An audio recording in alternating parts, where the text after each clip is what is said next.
Ready?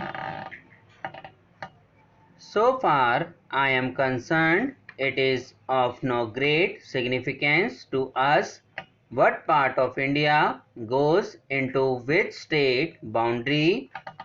We must of course decide which course is more desirable, but in the ultimate analysis it does not make much difference from the government's point of view where one little part goes.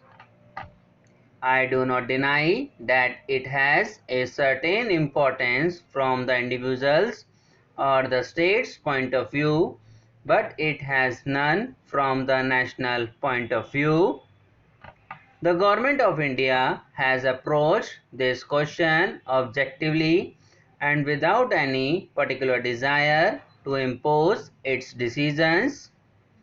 We have been told that we did not go through the proper procedures of consultation and decision, but I think any person who knows what has happened in the last 6, 7 or 8 months in this country will agree that the amount of consultation and discussion that we have had about this matter is without parallel.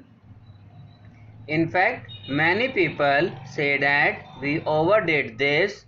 It would have been much simpler if we had not tried to consult hundreds of thousands of persons in this process and thereby perhaps added to the confusion. However, it is a fact that this question has roused people. But I want this house in the first place to look at this question in proper perspective, lest we should get lost in the passions of the moment. Secondly, to realize that however important these borders might be, they are after all administrative divisions inside the country. And thirdly, to remember that whatever we may decide today, nobody prevents us from making any variation subsequently.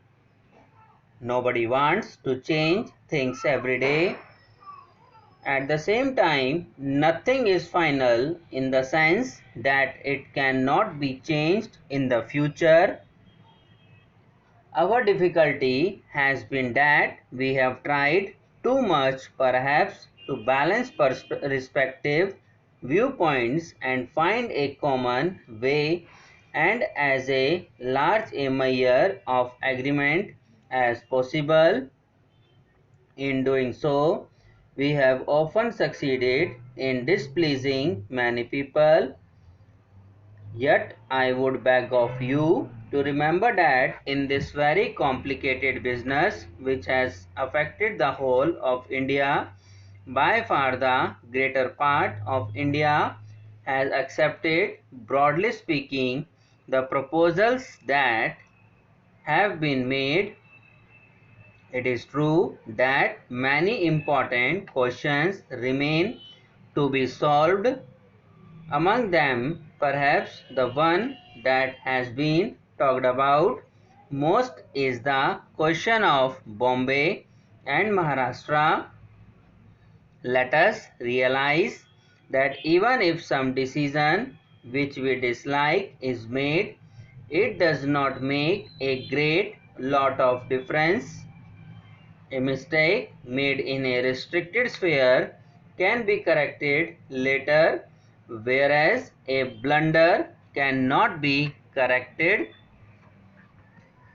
So far I am concerned, it is of no great significance to us what part of India goes into which state boundary. We must of course decide which course is more desirable, but in the ultimate analysis it does not make much difference from the government's point of view where one little part goes. I do not deny that it has a certain importance from the individual's or the state's point of view,